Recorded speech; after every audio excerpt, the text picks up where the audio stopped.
ഉൽപ്പത്തി പുസ്തകം അദ്ധ്യായം 42.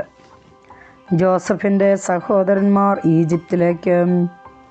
ഈജിപ്തിൽ ധാന്യമുണ്ടെന്നറിഞ്ഞപ്പോൾ യാക്കോബ് മക്കളോട് പറഞ്ഞു, നിങ്ങൾ എന്താണ് പരസ്പരം നോക്കി നിൽക്കുന്നത്?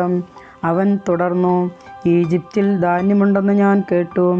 നാം മരിക്കാതെ ജീവൻ നിലനിർത്താൻ വേണ്ടി അവിടെ പോയി നമുക്ക് വേണ്ട ധാന്യം വാങ്ങിക്കൊണ്ടുവരുവിൻ. ജോസഫിൻ്റെ 10 സഹോദരന്മാർ ധാന്യം വാങ്ങാൻ ഈജിപ്തിലേക്ക് പോയി. എന്നാൽ യാക്കോബ് ജോസഫിൻ്റെ സഹോദരനായ ബെഞ്ചമിനെ സഹോദരന്മാരുടെ കൂടെ വിട്ടില്ല. അവൻ എന്തെങ്കിലും അപകടം പണിയുമെന്ന് അവൻ ഭയപ്പെട്ടു. അങ്ങനെ ഇസ്രായേലിൻ്റെ മക്കളും മറ്റുള്ളവരുടെ കൂടെ ധാന്യം വാങ്ങാൻ പോയി. കാരണം കാനാൻ ദേശത്തും ക്ഷാമമായിരുന്നു. ജോസഫായിരുന്നു ഈജിപ്തിലെ അധികാരി. അവനാണ് നാട്ടുകാർക്കൊക്കെ ധാന്യം വിറ്റിരുന്നത്. ജോസഫിൻ്റെ സഹോദരന്മാർ വന്ന് അവനെ നിലംപറ്റെ താണു വണങ്ങി. ജോസഫ് സഹോദരന്മാരെ തിരിച്ചറിഞ്ഞു. പക്ഷേ അവൻ അപരിചിതരോടെന്ന പോലെ അവരോട് പെരുമാറുകയും പരുഷമായി സംസാരിക്കുകയും ചെയ്തു. നിങ്ങൾ എവിടെ നിന്ന് വരുന്നു? അവൻ ചോദിച്ചു. അവർ പറഞ്ഞു, കാനാൻ ദേശത്തു നിന്ന് ധാന്യം വാങ്ങാൻ വന്നവരാണ് ഞങ്ങൾ. ജോസഫ് തൻ്റെ സഹോദരന്മാരെ തിരിച്ചറിഞ്ഞെങ്കിലും അവർ അവനെ അറിഞ്ഞില്ല. അവരെക്കുറിച്ച് തനിക്കുണ്ടായ സ്വപ്നങ്ങൾ ജോസഫ് ഓർത്തു. അവൻ അവരോട് പറഞ്ഞു, നിങ്ങൾ ചാരന്മാരാണ്. നാടിൻ്റെ ബലക്ഷയം എവിടെയെന്ന് കണ്ടുപിടിക്കാൻ വന്നവരാണ്. അവർ പറഞ്ഞു, അല്ല യജമാനനെ, അങ്ങയുടെ ദാസർ ധാന്യം വാങ്ങാൻ വന്നവരാണ്. ഞങ്ങളെല്ലാവരും ഒരാളുടെ മക്കളാണ്. ഞങ്ങൾ സത്യസന്ധരാണ്. അങ്ങയുടെ ദാസന്മാർ ചാരന്മാരല്ല. അവൻ പറഞ്ഞു, അല്ല, നാടിൻ്റെ ബലക്ഷയം എവിടെയെന്ന് കണ്ട് മനസ്സിലാക്കാനാണ് നിങ്ങൾ വന്നിരിക്കുന്നത്. അവർ പറഞ്ഞു, അങ്ങയുടെ ദാസന്മാരായ ഞങ്ങൾ 12 സഹോദരന്മാരാണ്. കാനാൻ ദേശത്തുള്ള ഒരുവൻ്റെ പുത്രന്മാർ. ഏറ്റവും ഇളയവൻ ഇപ്പോൾ ഞങ്ങളുടെ പിതാവിൻ്റെ കൂടെയാണ്. ഒരാൾ ജീവിച്ചിരിപ്പില്ല. ജോസഫ് അവരോട് പറഞ്ഞു, ഞാൻ പറഞ്ഞതാണ് വാസ്തവം. നിങ്ങൾ ചാരന്മാർ തന്നെ.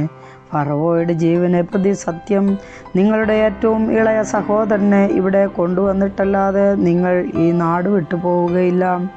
ഇതുവഴി നിങ്ങളുടെ സത്യാവസ്ഥ ഞാൻ മനസ്സിലാക്കും. നിങ്ങളിൽ ഒരാളെ പറഞ്ഞയക്കുക. അവൻ ചെന്ന് നിങ്ങളുടെ സഹോദരനെ കൂട്ടിക്കൊണ്ടുവരട്ടെ. അതുവരെ നിങ്ങളെ ഞാൻ തടവിലിടും. അങ്ങനെ നിങ്ങളുടെ വാക്കുകൾ ശരിയാണെന്നും നിങ്ങൾ സത്യസന്ധരാണെന്നും തെളിയിക്കപ്പെടണം. അല്ലെങ്കിൽ ഫറവോയുടെ ജീവനാണ് സത്യം, നിങ്ങൾ ചാരന്മാരാണ്. അവൻ അവരെയെല്ലാം 3 ദിവസം തടവിൽ പാർപ്പിച്ചു. 3-ാം ദിവസം ജോസഫ് അവരോട് പറഞ്ഞു, ഞാൻ പറയുന്നത് പോലെ ചെയ്യുക, എങ്കിൽ നിങ്ങൾ ജീവിക്കും. കാരണം ദൈവഭയമുള്ളവനാണ് ഞാൻ. സത്യസന്ധരെങ്കിൽ സഹോദരന്മാരായ നിങ്ങളിൽ ഒരുവൻ ഇവിടെ തടവിൽ കിടക്കട്ടെ. മറ്റുള്ളവർ നിങ്ങളുടെ വീട്ടിലെ പട്ടിണി അകറ്റാൻ ധാന്യവും കൊണ്ടുപോകട്ടെ. നിങ്ങളുടെ ഇളയ സഹോദരനെ എൻ്റെ അടുക്കൽ കൊണ്ടുവരിക. അപ്പോൾ നിങ്ങൾ പറയുന്നത് നേരെന്ന് തെളിയും.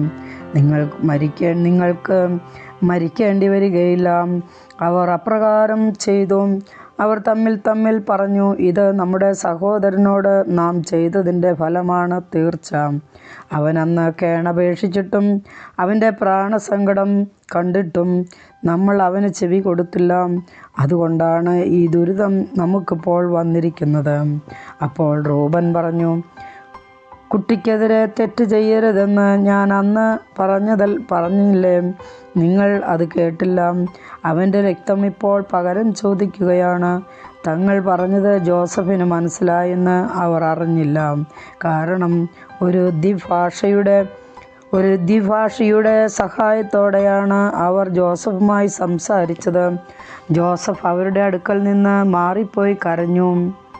തിരിച്ചു വന്ന് അവരുമായി സംസാരിച്ചു. അവരുടെ കൂട്ടത്തിൽ നിന്ന് അവർ കാണെ ശിമയോനെ പിടിച്ച് ബന്ധിച്ചു.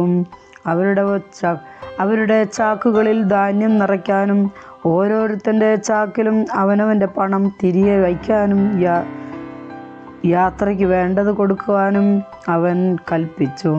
ഭൃത്യർ അങ്ങനെ ചെയ്തു. ധാന്യം കഴുതപ്പുറത്ത് കയറ്റി അവർ യാത്ര തിരിച്ചു. വഴി അമ്പലത്തിൽ വെച്ച് കഴുതയ്ക്ക് തീറ്റി കൊടുക്കാൻ അവരിലൊരാൾ ചാക്കു തുറന്നപ്പോൾ താൻ കൊടുത്ത പണം ചാക്കിൻ്റെ മുകൾ ഭാഗത്തിരിക്കുന്നത് കണ്ടു.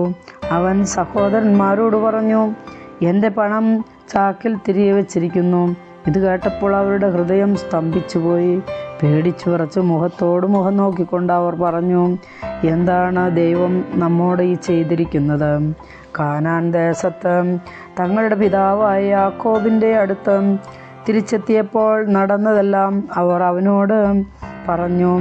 നാടിൻ്റെ അധിപൻ ഞങ്ങളോട് വളരെ പരുഷമായി സംസാരിച്ചു. നാട്ടിൽ ചാരവൃത്തിക്കെത്തിയവരായി അവൻ ഞങ്ങളെ കണക്കാക്കി. ഞങ്ങൾ അവനോട് പറഞ്ഞു, ഞങ്ങൾ സത്യസന്ധരാണ്, ചാരന്മാരല്ല. ഒരേ പിതാവിൻ്റെ പുത്രന്മാരായ 12 സഹോദരന്മാരാണ് ഞങ്ങൾ. ഒരുവൻ ജീവിച്ചിരിപ്പില്ല. ഇളയവൻ കാനാൻ ദേശത്തെ പിതാവിൻ്റെ കൂടെ ഉണ്ട്. അപ്പോൾ നാടിൻ്റെ അധിപനായ ആ മനുഷ്യൻ പറഞ്ഞു, നിങ്ങൾ സത്യസന്ധരാണോ എന്ന് എനിക്ക് അറിയാൻ വേണ്ടി നിങ്ങളിൽ ഒരാളെ എൻ്റെ അടുത്ത് നിർത്തുവിൻ. മറ്റുള്ളവർ വീട്ടിലേക്ക് ക്ഷാമമകറ്റാൻ ധാന്യവും വാങ്ങിക്കൊണ്ടു പോകുവിൻ. നിങ്ങളുടെ ഇളയ സഹോദരനെ എൻ്റെ അടുക്കൽ കൊണ്ടുവരിക. അപ്പോൾ നിങ്ങൾ ചാരന്മാരല്ല, സത്യസന്ധരാണ് എന്ന് എനിക്ക് ബോധ്യമാകും. അപ്പോൾ നിങ്ങളുടെ സഹോദരനെ ഞാൻ വിട്ടുതരാം. നിങ്ങൾക്ക് ഈ നാട്ടിൽ കച്ചവടം നടത്തുകയും ആകാം. അവർ ചാക്കഴിച്ച് ധാന്യം കുടഞ്ഞപ്പോൾ ഓരോരുത്തൻ്റെയും പണക്കിഴിയും അവനവൻ്റെ ചാക്കിലുണ്ടായിരുന്നു. അവരും അവരുടെ പിതാവും ഇത് കണ്ട് ഭയപ്പെട്ടു. യാക്കോബ് വിലപിച്ചു, എൻ്റെ മക്കളെ നിങ്ങൾ എനിക്ക് നഷ്ടപ്പെടുത്തി. ജോസഫ് നഷ്ടപ്പെട്ടു, സിമിയോനും പോയി. ഇനി നിങ്ങൾ ബെഞ്ചമിനെയും കൊണ്ടുപോകും. എല്ലാം എനിക്ക് പ്രതികൂലമായിരിക്കുന്നു. റൂബൻ പിതാവിനോട് പറഞ്ഞു, ഞാൻ അവനെ തിരികെ കൊണ്ടുവന്നില്ലെങ്കിൽ എൻ്റെ മക്കൾ 2 പേരെയും കൊന്നുകൊള്ളുക. അവനെ എൻ്റെ കയ്യിലേൽപ്പിക്കുക. ഞാൻ അവനെ അങ്ങയുടെ അടുത്ത് തിരികെ കൊണ്ടുവന്നുകൊള്ളാം. യാക്കോബ് മറുപടി പറഞ്ഞു, എൻ്റെ മകൻ നിങ്ങളുടെ കൂടെ പോരില്ല. അവൻ്റെ സഹോദരൻ മരിച്ചുപോയി. ഇനി അവൻ മാത്രമേ ഉള്ളൂ.